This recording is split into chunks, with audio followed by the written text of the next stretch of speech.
Magical morning to you. So it is a little bit later than I wanted to get started. I had some computer crashing issues.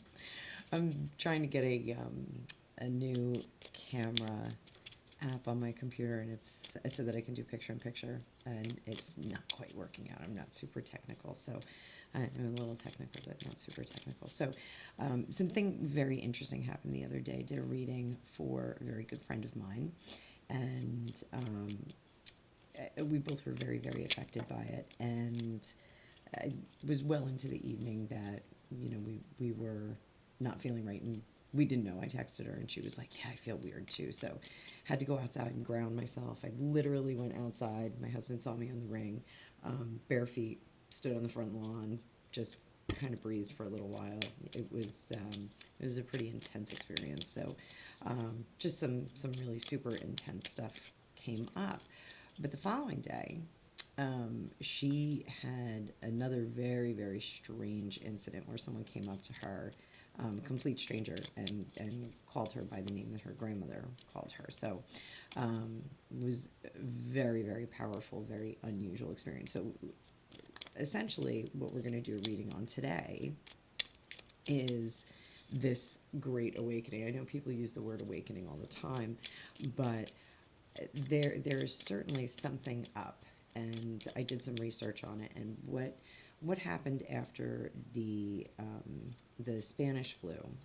There was the first spiritual awakening in the modern age that we're aware of. And one of the reasons why people were tuning into parlor psychic stuff and the occult and unusual things is because of all the loss. So there was this element of questioning what was going on in the universe, and so they were reaching out for some other answers. We're seeing very similar things happening right now.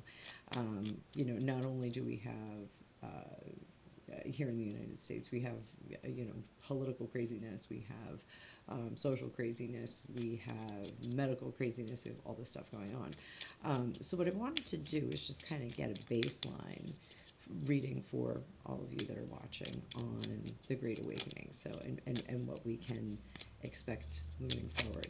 So for today, I'm going to use my mini Llewellyn, which is such a pretty deck. This is just a really, really beautiful, nicely illustrated deck, and hopefully eventually I'll be able to do pictures of it. Didn't work out this morning, so I'll do a quick spread on that, and we'll just get an idea of where we are. And I'm going to do a 9-card spread. So, and I'm going to watch my time, because yesterday I said I'll do short video, and it was 35 minutes long. So we'll do short video today. And past. And the Llewellyn deck, I read all upright. The Rider-Waite, I read in both directions, but the Llewellyn, I always read upright, because I know whether it is reversed or upright intuitively. So, in the past we have a couple of pages. Page of Swords, Page of Wands, and our apprentice turning into a master, 8 of Pentacles. So the pages, when we talk about the pages, those are a fledgling, excited idea, the beginning of the essence of the suit. They're very much like the Ace cards. The Page of Swords has a lot to say, has a lot to contribute in terms of intellectual ideas and concepts. The Page of Wands is one who's like, I've got all these ideas for all these amazing things that we can do, and he does have a plan. He does have a plan. So it looks like this did start probably last century. Intuitively, I'm pulling that, but we were apprentices coming into journeymanship. So you know, there was some neat stuff. I mean, you know, if you do some research on the spiritual movement at the turn of last century, there was a great deal of tomfoolery. I'm going to use a really specific word, tomfoolery, where you know, people were hoodwinking others. You know, it's pretty funny. My husband used to do a Halloween thing every year, walk through with his brother, and I said, you know, if we ever start doing it again, can we do like the ectoplasm, like you know, the fake ectoplasm with the cheesecloth, and you know, I think he used soap or something like that. But so there's a great deal of tomfoolery, and I think a lot more showmanship in terms of spirituality. Now it seems that we're plugging in a little bit more.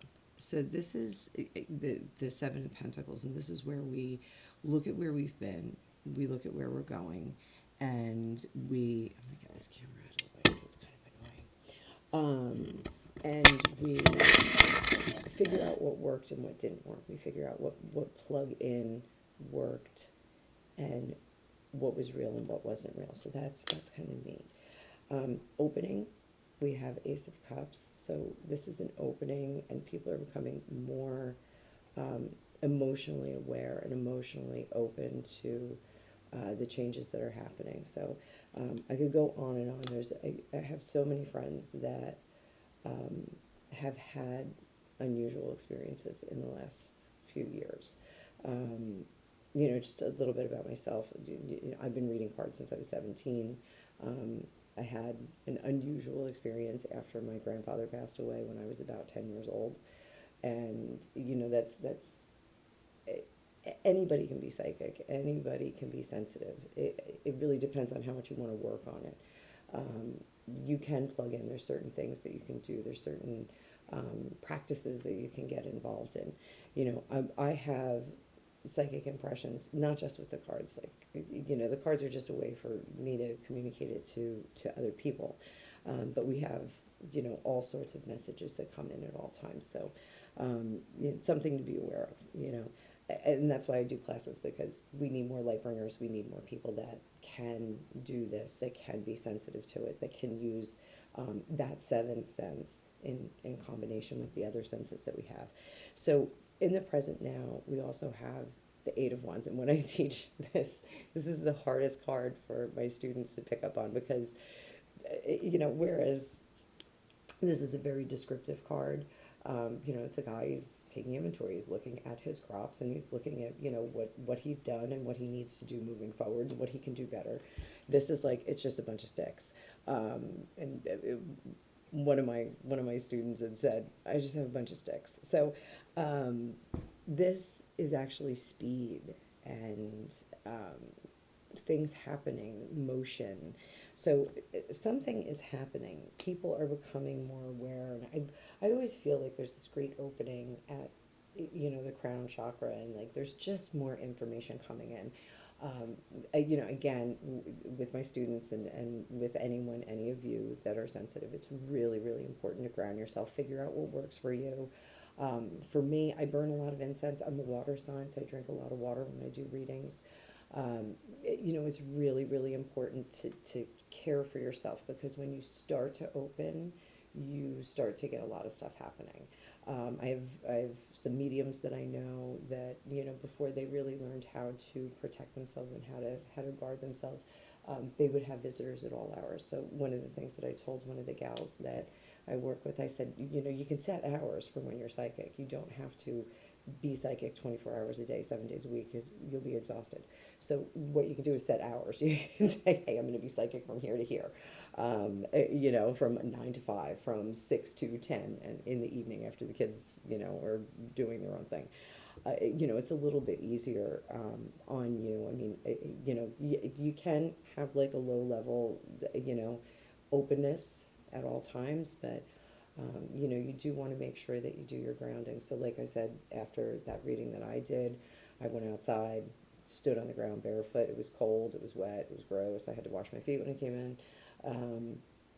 And burn a lot of incense, you know, touch the ground. Like even when I go in my basement, like that's sufficient. You can touch the ground. But incense, I burn incense almost constantly in my house, and I also have my singing bowl, my Tibetan singing bowl. You can do clean the environment with some sounds. You can do all of that. So find what works for you. If you have any questions, you can put something below. You can say, hey, this worked for you, this worked for me. Of course, people have crystals. This is a crystal set from Alicia Wicker. She does a little bundle set. It's a little psychic bundle set, and you can buy that on her website. She's super duper. She's really super cool. But okay, so where we are now, in terms of the Great Awakening, in terms of this, and I don't want to call it like a Psi Awakening or anything like that, but in terms of the Great Awakening that we're experiencing now, Four of Swords, we're resting at the moment. Because there's some big stuff coming. We've got strength. Now this is, the students that I have that are gifted. My son is younger. He's not young, but he's younger, and he's experiencing some stuff. So I actually tried to train him this year. I said, let's get you a deck of cards and let's get you trained. And he for a moment was interested, but he's got a lot going on with school, so like I'm not going to push it. But I will teach him some controlled remote viewing because I think it'll help him with tests. That's one of the other things that I do: controlled remote viewing, automatic writing. So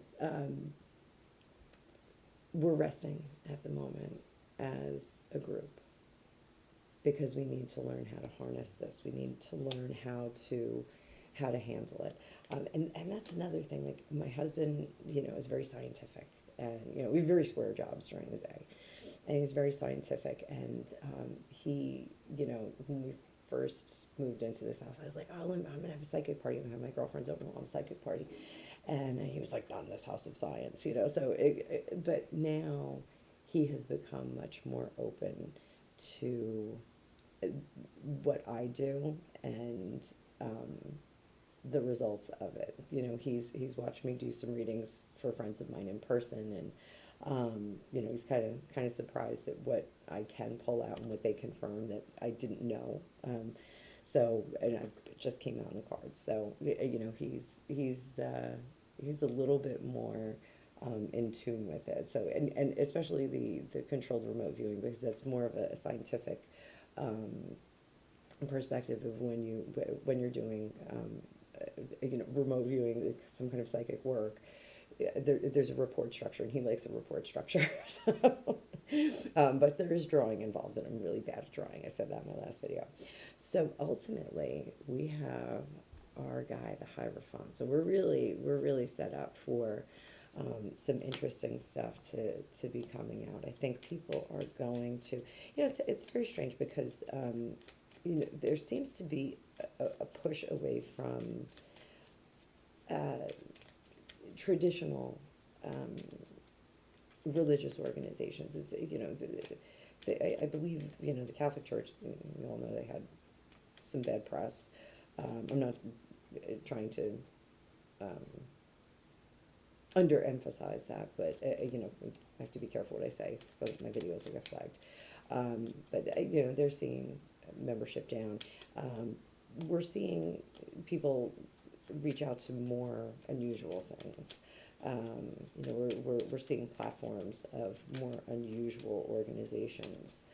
So, and to be sure, this is all good stuff.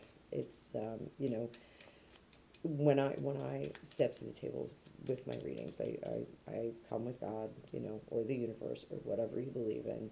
I do believe that we reincarnate. I'm certain that I've had the same dog a few times. I'm certain that I've had the same people in my life very many, many, many times. So let's see, how close are we to really having this open? So I don't know if any of you feel it, but I feel that there's like a tear in the veil. And like I talk about the veil all the time, like you have to reach through the veil and get the information. I often, when I teach, I talk about, I see a hallway, and when I'm doing readings, there's a bunch of doors and some of them are locked, and some of them have a light on underneath, and some of them are open, and you see a nursery in there, or a kitchen, or, you know, a beautiful meadow, whatever. The door at the end of the hallway is really the veil. That's where we get through to everything. When we die, I believe we walk through that doorway and become part of the greater information, the greater universe. But you know, it's. I think we're close. I think we're close. I think we're going to start to see more people tuning in. So we're still in this space of rest and contemplation. So we have the Hermit. Everyone's a little bit nervous about the Hermit. He's there by choice. He is not isolated in this desolate place because he's been banished, or he's desolate, poor and desolate. He's there by choice. He's there to strip away everything and find peace and think for a little bit. So we're still thinking. Now we've got our Seven of Swords. Sevens, you know, you always have to remember your numerology when we're doing tarot as well. You know, if we start at the Ace, that's the beginning of it, and we go all the way up to 9. 9 is the pinnacle, and then 10 is completion and moving on to the next thing. So when we get the 7 means we're just about there. But 7 is kind of a jumbly time. 7 is making some adjustments, taking inventory. We had the 7 of Pentacles here. Okay, so we're still taking inventory. We're still figuring out which way this is going to go, but that Wheel of Fortune is right there. Okay, Wheel of Fortune goes both ways. Wheel of Fortune can crush you. Wheel of Fortune can put you on top, and you're spinning the roulette wheel, and you're making a ton of money. You're pulling all the right cards. You're calling everything that blackjack is. You know, calling blackjack correctly. So you know, this is still undecided, and I think, you know, with all this esoteric stuff, we can go one of two ways. We can go into, you know, super light bringers, where people are doing it very positively. We're tapping into this information so that we can, you know, psychic bomb good vibes out to people, or you can get caught up in the drama, and you can get caught up in your own darkness, and you can psychic bomb people that way. I talk about psychic bombs all the time. You know, I think, and that's part of the reason why I do lessons online, so that, you know, I can help everyone. I do them by Zoom. It's really fun. We have a nice group of people that jump in on it. But you know, the psychic bomb, and everybody has this friend where they have a face like thunder, and they're mad about something, and they walk in the room and they psychic bomb it, and it just permeates the room. I mean, you know, sometimes you get someone who's like a slow leak, and they come in and it's just like Colin Robinson, if any of you watch What We Do in the Shadows. Energy vampire. But you know, the slow leak is kind of annoying, but the psychic bomb is somebody who just comes in and just bam, you know, they just bring all that bad vibe with them. This is really a battle between people that are going to unleash that kind of chaos on, you know, even the micro, you know, the dinner party that you have, and the macro, your community and the world at large. So, you know, we really do need people to come over to the light side, where, you know, they can use this to help people. And that's, you know, what the gals that I work with, you know, we really do try and consult with people, you know, in a spiritual manner. We want to guide them spiritually, not dazzle them with, oh, there's a dark man in a trench coat who's going to offer you a donut, you know, nothing weird like that. You know, we really do want to bring people to the light and just, you know, make the world a better psychic place, frankly, because it does work. So I work very, you know, people come to my living room, to my home. They always remark, oh, wow, your living room's so chill. Like, I'm in it right now. I'm at the dining room table. But I work really hard at it. You know, I do a lot of sound therapy in here. I do a lot of, I burn a lot of incense. I, you know, cosmically clean out the corners. You know, it's very important to me that this is a super vibey room. And it is. I really do love it. So I told my husband when I die, I'm going to haunt this room. So what do we need to do as a collective? And we're going on 20 minutes. So I'm gonna wrap this up real quick. So as a collective, what do we need to do? What do we need to do?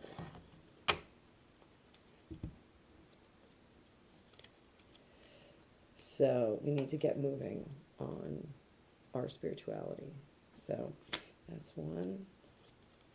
Hone our craft. Go from the apprentice to the master, and we have all the tools that we need.